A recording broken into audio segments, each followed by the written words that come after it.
আসসালামু আলাইকুম, কেমন আছেন সবাই? আশা করছি সবাই ভালো আছেন। আলহামদুলিল্লাহ আমরাও ভালো আছি।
আফিক নাও, কেটে দিছি বটো ওইটা না ভালো করে। দুইটা, একটা ডিম তো খাইতে পারো, পেট পড়বে না। তোমার আব্বুকে ডাকো। এই আচ্ছা রাখবো, এই নাস্তা দিছি, গাছ কি করে করো।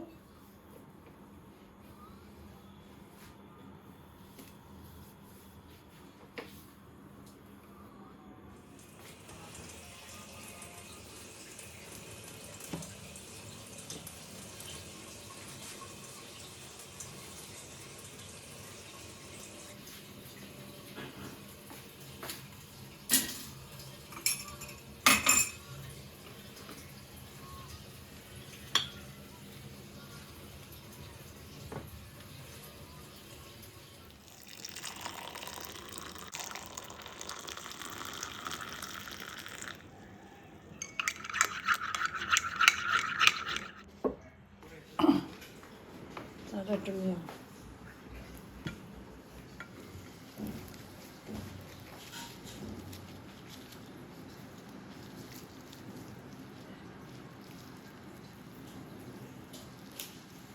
পানি দাও, পানি দাও।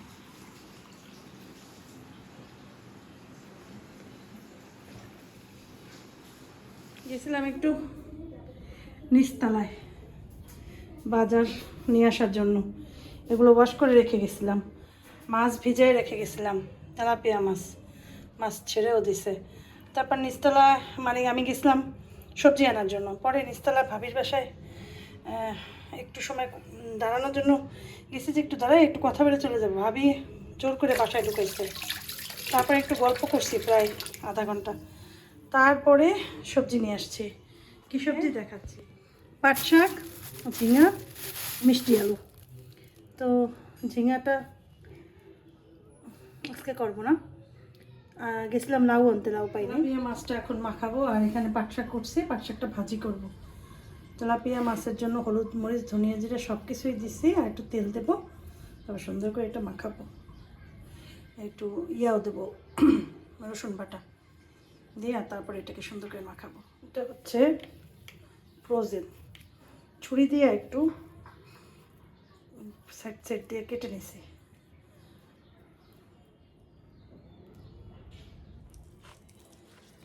মাছ মাখাই রাখছি, কতক্ষণ সময় মাখানো থাকুক, তারপরে এটাকে শাক দিচ্ছি। পাট শাক, পাট শাক কুচি করা যায়, কিন্তু কুচি করলে লোট লোট হয়ে যাবে, সেজন্য কুচি করবে না, ছোটো ছোটো তো আস্তাই রাখবে, কুচি করলে একদম লোটা লোটা হয়ে যায়।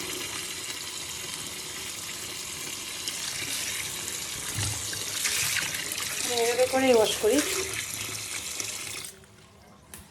তারপরে দুইবার অলরেডি ওয়াশ করছি, একবার 3বার। 3 থেকে 4বার ওয়াশ করলেই ময়লাটা বের হয়ে যায়।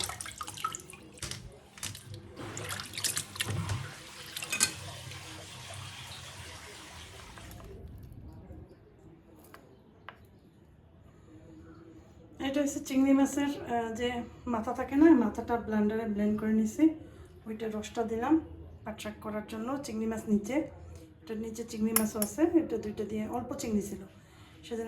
নারকেল নামাইছি, নারকেলটাও এখন এটার ভিতরে ম্যাশ করবো, তারপর নারকেল চিংড়ি দিয়ে করবো পাটশাকটা। নারকেল বাটা দিলাম, ফ্রোজেন কাঁচা মাছ ফ্রোজেন করে রাখছিলাম।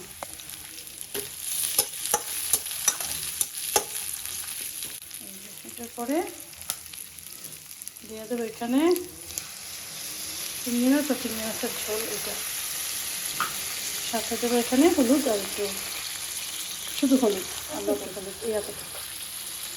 কারণ হলুদ বেশি দিলে সবজির কালার নষ্ট হয়ে যায়। তারপরে এটার ভিতরে দেবো হচ্ছে একটু হলে, এখন দিলেও হয় নারকেল, একসাথেই দিয়ে দিই। যে নারকেলটা একদম পানি পানি ম্যাশ করছি, কারণ অল্প তো হচ্ছিল না। পানি এটাও দিয়ে দেবো। নারকেলের পাশে ক্রিমের মতো জমে গেছে নারকেলের তেল, খেতে খুব ভালো লাগে। যারা পাটশাক কখনো এভাবে খাও নাই, খেয়ে দেখবা। বোম্বাই মরিচ দেবো কিন্তু লাস্টের দিকে, মরিচ আস্তে অল্প একটু করে দিয়ে দেবো। এখন এটা ভালো মতো ইয়ে হোক, আরেকটু হলুদ দিই, ভালো মতো এটা একদম ইয়ে হবে, কালার হবে, সুন্দর একটা কালার পাবে। এটা যখন ইয়ে হয়ে আসবে না, কালারটা আস্তে আস্তে বাড়বে। লবণ দিয়ে দিলাম, লাগলে পর একটু দিয়ে নেবো। অনেক পোড়া লাগছিল সাইডের পাশে, একটু পানি দিচ্ছি। আবার মেইন কথা হচ্ছে পানি ছিল না কলে, তো ওই জাহাঙ্গীর ভাইকে কল দিছি, কল দেওয়ার কারণে ওদিকে ছিলাম, এদিক থেকে দেখেছি মশলা পুড়ে উঠছে, সাথে সাথে আবার একটু পানি দিলাম। যাই হোক, এখন শাকটা দিয়ে প্রথমে নাড়াচাড়া দেওয়ার দরকার নেই, একটু এভাবেই রাখি, পরে নাড়া দেবো।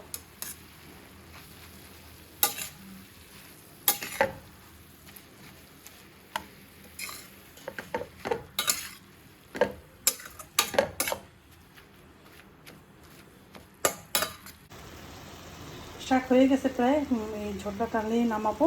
তারপরে মাছটাকে প্রথমে ভাজবো, তারপরে একটু পেঁয়াজ বেরেস্তার মতো একটু বেশি ভেজে কাঁচামরিচ দিয়া একটু হলুদ দিয়া তারপরে এটার সাথে ইয়ে করবো। ওইভাবে মজা লাগে মাছ।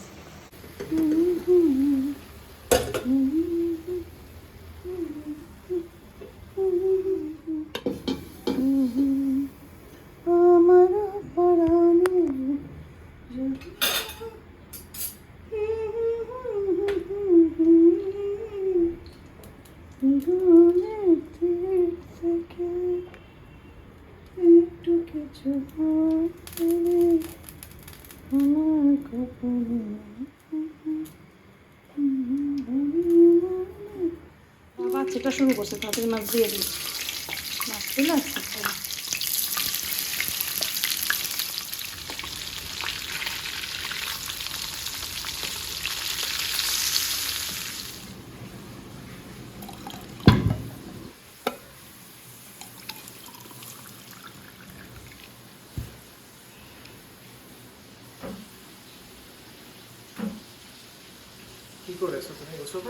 না, গোসল করি না এখনো, মাছ রান্না করে তারপর গোসল করবো।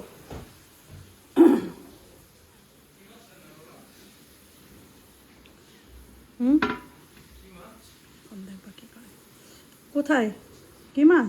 ফ্রাই করি শুধু, তেলাপিয়া একদম ফ্রাই, শুধু ফ্রাই। কাবানে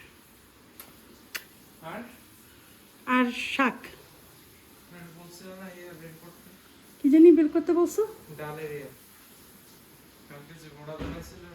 ও হ্যাঁ, তোমার বড়া ভেজে দেবো, মাছ আর বড়া ভাজা।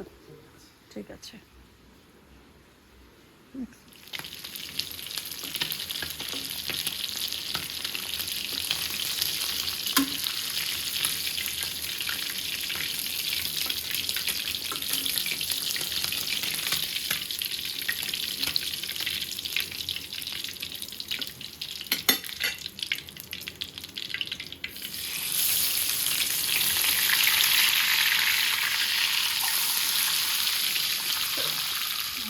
ভেজে নিয়েছি কাঁচামরিচের সাথে।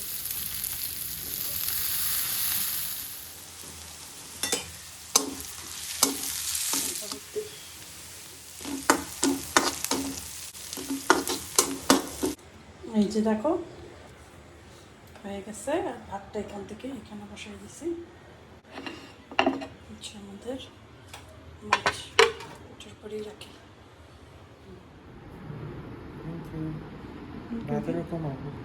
অল্প দিছি তুমি, আসো।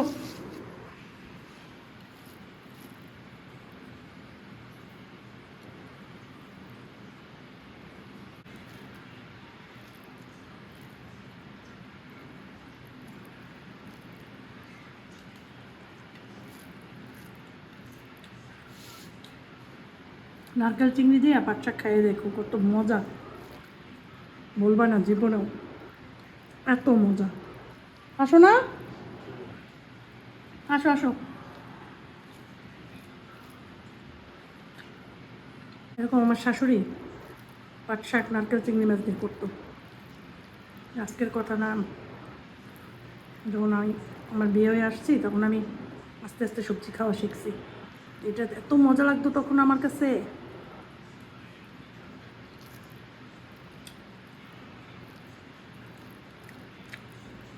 বিয়ের আগে সবজি টবজি খেতে চাইতাম না, অনেক ঝামেলা করতাম আম্মার সাথে।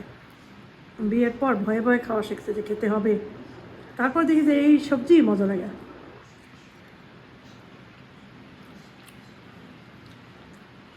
আসলে ব্যাপার জন্য ওয়েট করতেছি, ওই যে দোয়া পড়তেছে, নামাজ পড়ছে, আমি খাই ফেলে।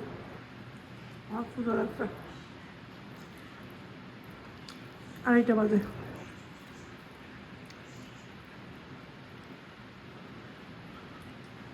আজকের পাট শাক যদি খাও, কই ভাত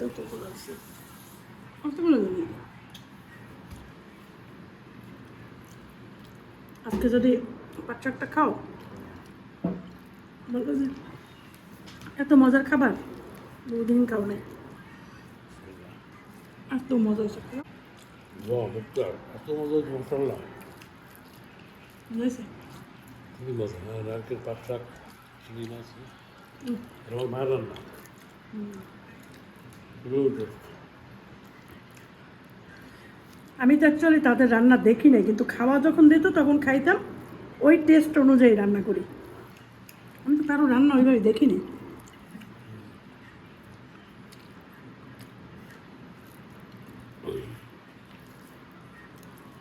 কিন্তু আগে তো রান্না বুঝি, ওইভাবে রান্না করি। একটু যাইতেছি আসেফের জন্য মেডিসিন কিনে আসেফকে দিয়ে আসবো। এখন ঘটনা হয়েছে আমাদের বাসায় কেউ নাই, আমি আর কেউ না। হ্যাঁ, তো ঘটনা হয়েছে দাঁড়াই আছে, ওই ওয়েট করবে আমার, ওই যে ভাতিজি আছে ওয়েট করবে ইয়ার জন্য, আমার জন্য রাস্তার এখানে। আমি একটু মিষ্টি আর সেদ্ধ দিছিলাম আফাতের জন্য, ওটাই রেখে যাই।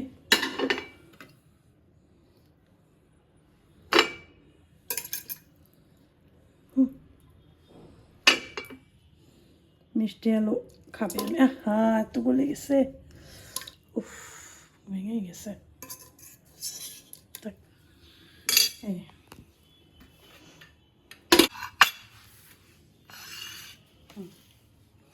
এখানে থাকো, দেরি হয়ে যেতেছে, তাড়াতাড়ি যে কিছু নেওয়ার বাকি আছে। মোবাইল নিছি, ব্যাগ নিছি, টাকা নিছি, ঠিক আছে। ও চাবি চাবি দিয়ে গেছি, এখন রিক্সা ধরতে হবে। আমার কাছে যে কয় টাকা আছে ব্যাগে, তাতে ওষুধ আর ওর জন্য একটু খাবার কিনবো, হবে কিনা চিন্তা করতেছি। কারণ আমার তাহলে আবার বুথে যাইতে হবে, তো বুথ আবার আর একদিকে, ও আবার ওয়েট করতেছে আমার ওইখানে, এটা একটা সমস্যা হয়ে গেছে। তারপর মোবাইলে নাই ব্যালেন্স, যাই আমি ওরে কল দিয়ে বলবো। হ্যাঁ, নাইমেও গেছি, খেয়াল করি নাই। যাই হোক, দেখি কী করা যায়।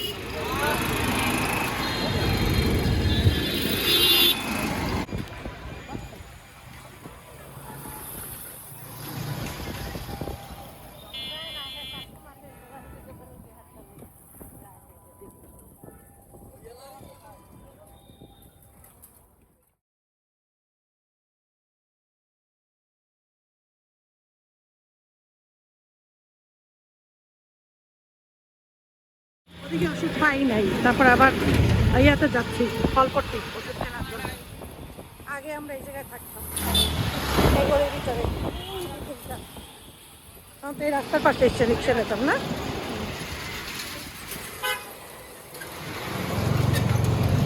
এই রে ভাই, আজকে এদিকে দেখ এত ভিড়, আর ওদিকে রিক্সাই পাওয়া যায় না। একটা খালি রিক্সাও তখন পাই নাই। পরে দিকে আর একটার পর একটা আইটি আছে, কি ভালো হচ্ছে।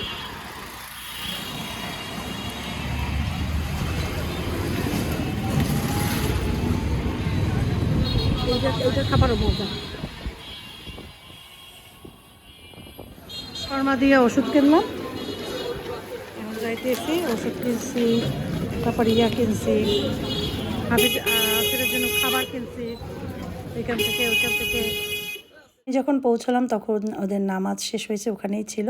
ওকে ডাকা হয়েছে, আসিফ মাহবুব। ও একদম সাথে সাথে হাত উঠে বলে আমি, বলে আসেন।